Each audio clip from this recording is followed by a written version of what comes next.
नमस्कार। आज फाल्गुन शुक्ल नवमी शके 1938 सादर करत आहोत ठाणे वार्ता। ठळक घडामोडी। ठाण्याच्या महापौरपदी शिवसेनेच्या मीनाक्षी शिंदे तर उपमहापौरपदी रमाकांत मडवी यांची बिनविरोध निवड। पोलिसांनी गेल्या आठवडाभरात 4,58,00,000च्या जुन्या चलनातील नोटा केल्या जप्त, 10 अटकेत। आणि नवनिर्वाचित महापौरांच्या मिरवणुकीनं शिवसेनेचं ठाण्यात जोरदार शक्ती प्रदर्शन। या आणि इतर घडामोडी विस्तृतपणे पण काही क्षणातच आपण श्रीस्थानक वाहिनी आपल्या संगणकावर आणि मोबाईलवरही पाहू शकता। ठाणे वार्ता पहा श्रीस्थानक वाहिनीवर। आता सकाळी 9:15 पासून रात्री 9:15 पर्यंत ठाणे वार्ता, ठाण्यातील पहिलं दृकश्राव्य माध्यम। ठाणे वार्ता आता संकेतस्थळावर देखील ठाणेवार्ता.com वर क्लिक करा आणि ठाण्याच्या घडामोडी जाणून घ्या। ठाण्यातील पहिलं ऑनलाईन माध्यम ठाणेवार्ता.com। श्रीस्थानक वाहिनी, ठाण्याची स्वतःची वाहिनी। ठाण्यातील घडामोडी, कार्यक्रम, वादविवाद, अगदी गाणी, नाटकं याचा आनंद घर बसल्या पहा श्रीस्थानक वाहिनी। आपल्या ठाण्याचं हक्काचं व्यासपीठ श्रीस्थानक वाहिनी। ठाणे वार्ता पहा श्रीस्थानक वाहिनीवर। आता सकाळी 9:15 पासून रात्री 9:15 पर्यंत ठाणे वार्ता, ठाण्यातील पहिलं दृकश्राव्य माध्यम। ठाण्याच्या 18व्या महापौर म्हणून शिवसेनेच्या मीनाक्षी शिंदे तर उपमहापौर म्हणून शिवसेनेचेच रमाकांत मडवी यांची आज बिनविरोध निवड झाली। आणि यामुळे पुन्हा एकदा महापालिकेवर अपेक्षेनुसार शिवसेनेचाच भगवा फडकला आहे। आज महापौर उपमहापौर पदासाठी निवडणूक असल्यामुळे महापालिकेबाहेर शिवसैनिकांची मोठी गर्दी झाली होती। कोणताही अनुचित प्रकार घडू नये म्हणून पोलिसांचा कडेकोट बंदोबस्त ठेवण्यात आला होता। यंदा शिवसेनेचं सत्तेतील 25वं वर्ष असल्यामुळे यंदाचं महापौर पद विशेष महत्त्वाचं होतं। त्यातच 25 वर्षात प्रथमच शिवसेनेला स्पष्टपणे बहुमत मिळाल्यामुळे शिवसेनेच्या दृष्टीनं यंदाच्या महापौर निवडणुकीला विशेष महत्त्व होतं। महापौर निवडणुकीला काहीशी उशिरानं सुरुवात झाली। महापौर निवडणुकीच्या आधी अज्ञातवासात गेलेल्या शिवसेनेच्या नगरसेवकांना सभागृहात येण्यास उशीर झाल्यानं नगरसेवकांपूर्वीच पालिका मुख्यालयात आलेल्या एकनाथ शिंदे यांनी सर्वच नगरसेवकांची हजेरी घेतली। सुरुवातीला पीठासीन अधिकारी असलेल्या जिल्हाधिकारी महेंद्र कल्याणकर यांनी कोणाला आपली उमेदवारी मागे घ्यायची असल्यास 15 मिनिटांची वेळ दिली होती। त्यावेळी भारतीय जनता पक्षाच्या आशादेवी शेरबहादूर सिंग यांनी आणि राष्ट्रवादी काँग्रेसच्या आफरीन राऊत यांनी माघार घेतली। त्यामुळे मीनाक्षी शिंदे यांची बिनविरोध निवड झाली। उपमहापौर पदाच्या निवडणुकीतही विरोधी पक्षाच्या उमेदवारांनी माघार घेतल्यामुळे रमाकांत मडवीही बिनविरोध निवडून आले। आतापर्यंतच्या महापालिका निवडणुकीच्या छायाचित्रीकरणास कधीही मज्जाव करण्यात आला नव्हता। यावेळी निवडणूक अगदी सरळ आणि सहज असतानाही या निवडणुकीत प्रथमच छायाचित्रीकरणाला मज्जाव करण्यात आला होता।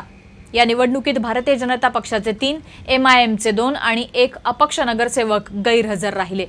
महापौर उपमहापौर पदाच्या निवडणुकीनंतर शिवसेनेचे पक्षप्रमुख उद्धव ठाकरे आपल्या कुटुंबासह पालिका मुख्यालयात नवनिर्वाचित महापौर उपमहापौरांचं अभिनंदन करण्यासाठी आले होते।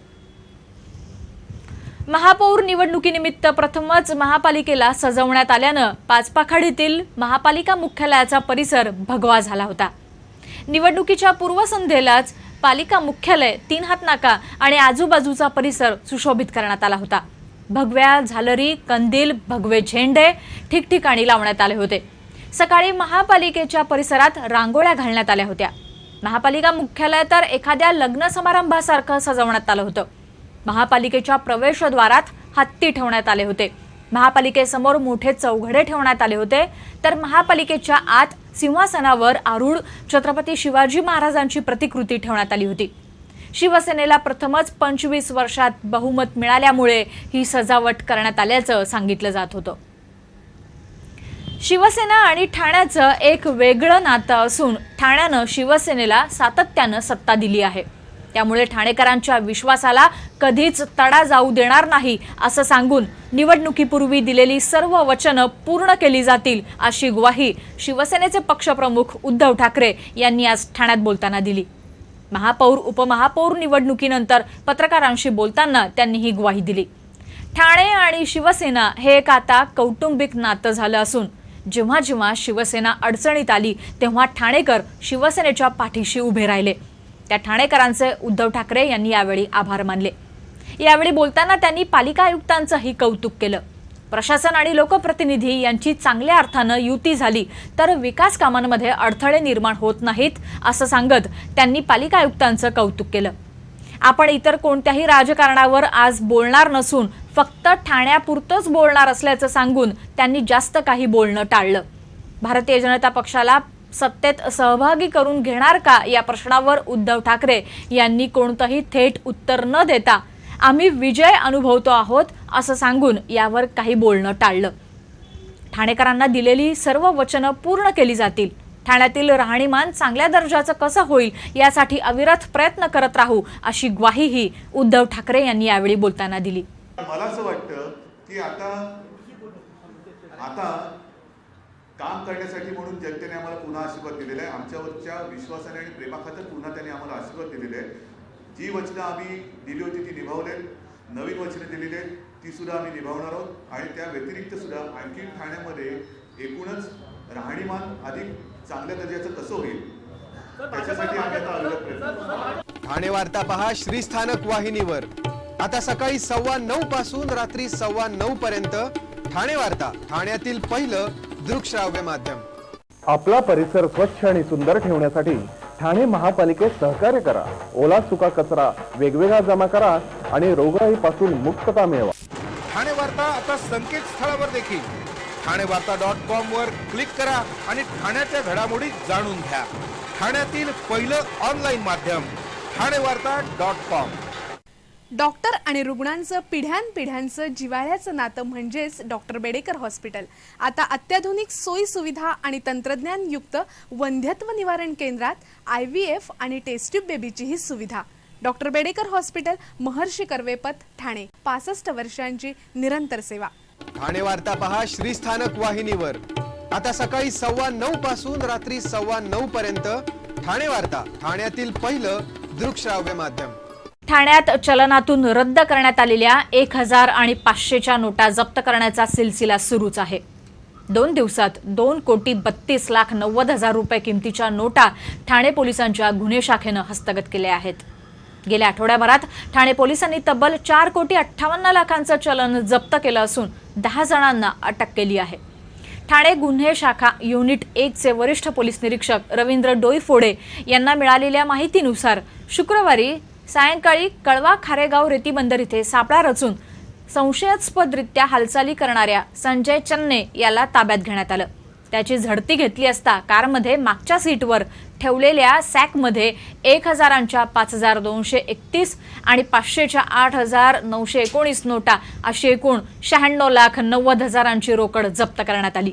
तर दुसऱ्या कारवाईमध्ये वर्तकनगर पोलिसांनी उपवन भागात सापळा रचून 5 जणांच्या टोळक्यांकडून 1,36,00,000 किमतीच्या 1000 आणि 500च्या नोटा हस्तगत करण्यात आल्या।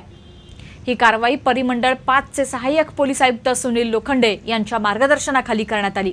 दरम्यान या जुन्या नोटा कोणाला देण्यासाठी आणल्या होत्या याचा शोध पोलीस घेत आहेत। सैन्य भरती प्रकरणातील प्रमुख आरोपी संतोष शिंदे यांच्या खात्यात 10 लाख जमा असल्याचं उघड झालं आहे। ठाणे पोलिसांनी सैन्य भरती प्रकरणात आतापर्यंत एकूण 24 आरोपींना अटक केली असून त्यापैकी 21 आरोपींची पोलीस कोठडीची मुदत संपल्यानंतर त्यांना न्यायालयासमोर हजर करण्यात आलं होतं। त्यावेळी पोलिसांतर्फे ही माहिती न्यायालयाला देण्यात आली। हे प्रकरण अतिशय महत्त्वाचं असून आतापर्यंत हाती लागलेले आरोपी कनिष्ठ दर्जाचे कर्मचारी आहेत। या प्रकरणी अधिक तपास करणं आवश्यक असून या आरोपींच्या पोलीस कोठडीत वाढ करण्याची मागणी पोलिसांतर्फे करण्यात आली। पोलिसांनी विविध ठिकाणी शोध घेतला असून आरोपींच्या घरी मोठ्या प्रमाणावर प्रवेश अर्ज, पावती पुस्तक, चेकबुक तसंच इतर कागदपत्र सापडली आहेत। या प्रकरणातील पुराव्यावरून इतर दुवे जोडायचे असल्यामुळे पोलीस कोठडी वाढवून देण्याची मागणी पोलिसांतर्फे करण्यात आली होती। यावर न्यायालयानं आरोपींच्या पोलीस कोठडीत 2 दिवसांची वाढ केली आहे। महापौर निवडणुकीच्या निमित्तानं शिवसेनेनं आज ठाण्यात जोरदार शक्ती प्रदर्शन केलं। महापौरांची बिनविरोध निवड घोषित होताच महापालिका मुख्यालयासमोर शिवसैनिकांनी जोरदार घोषणाबाजी केली। फटाक्यांच्या माळा लावण्यात आल्या तर ढोल ताशांचा गजरही सतत सुरू होता। महापालिकेसमोर शिवसैनिकांच्या झालेल्या गर्दीमुळे महापालिका मुख्यालय परिसरामध्ये वाहतुकीची मोठी कोंडी झाली होती. महापौर उपमहापौर निवडणूक प्रक्रिया संपल्यानंतर नवनिर्वाचित महापौर उपमहापौरांची भव्य मिरवणूक काढण्यात आली होती. ढोल ताशांच्या गजरात सुरू झालेली ही मिरवणूक संपूर्ण शहरात फिरवण्यात आली. या मिरवणुकीत सुरुवातीला काही काळ शिवसेनेचे पक्षप्रमुख उद्धव ठाकरेही सहभागी झाले होते. महापालिका मुख्यालय, ओपन हाऊस, हरिनिवास, गोखले रस्ता, राममारुती रस्ता अशी फिरत ही मिरवणूक टेंबी नाका इथे नेण्यात आली. या मिरवणुकीत सुरुवातीला एका उघड्या जीपमधून महापौर उपमहापौर ठाणेकरांना अभिवादन करत होते. मोठ्या संख्येने शिवसैनिक या मिरवणुकीत सहभागी झाले होते. महापौर उपमहापौरांच्या मागे शिवसेनेचे सर्व नगरसेवकही या मिरवणुकीतून ठाणेकरांना अभिवादन करत होते. यापूर्वीही महापौर निवडल्यानंतर मिरवणुका काढल्या जात असत, पण त्या मिरवणुका या महापालिकेपासून संबंधित महापौराच्या प्रभागामध्ये जात असत. यंदा मात्र प्रथमच शिवसेनेनं महापौरांची मिरवणूक संपूर्ण शहरभर फिरून जोरदार शक्ती प्रदर्शन केलं. ठाणे वार्ता पहा श्रीस्थानक वाहिनीवर. आता सकाळी 9:15 पासून रात्री 9:15 पर्यंत ठाणे वार्ता, ठाण्यातील पहिलं दृकश्राव्य माध्यम. ठाणे वार्ता आता संकेतस्थळावर देखील ठाणेवार्ता.com वर क्लिक करा आणि ठाण्याच्या घडामोडी जाणून घ्या. ठाण्यातील पहिलं ऑनलाईन माध्यम ठाणेवार्ता.com. ठाणे वार्ता पहा श्रीस्थानक वाहिनीवर. आता सकाळी 9:15 पासून रात्री 9:15 पर्यंत ठाणे वार्ता, ठाण्यातील पहिलं दृकश्राव्य माध्यम. आपण आपले कार्यक्रम अथवा बातम्या आम्हाला ठाणेवार्ता@gmail.com या आमच्या ईमेलवर कळवू शकता. आपण श्रीस्थानक वाहिनी आपल्या संगणकावर आणि मोबाईलवरही पाहू शकता. ठळक घडामोडी शेवटी पुन्हा एकदा. ठाण्याच्या महापौरपदी शिवसेनेच्या मीनाक्षी शिंदे तर उपमहापौरपदी रमाकांत मडवी यांची बिनविरोध निवड. पोलिसांनी गेल्या आठवड्याभरात 4,58,00,000च्या जुन्या चलनातील नोटा केल्या जप्त, 10 अटकेत. आणि नवनिर्वाचित महापौरांच्या मिरवणुकीनं शिवसेनेचं ठाण्यात जोरदार शक्ती प्रदर्शन. या होत्या ठाणे वार्ता. आपली एखादी बातमी पाहायची राहून गेल्यास आपण ठाणेवार्ता.in या आमच्या संकेतस्थळाला अवश्य भेट द्या. तर मग पुन्हा भेटूया पुढील बातमीपत्रात, फक्त श्रीस्थानक वाहिनीवर. धन्यवाद.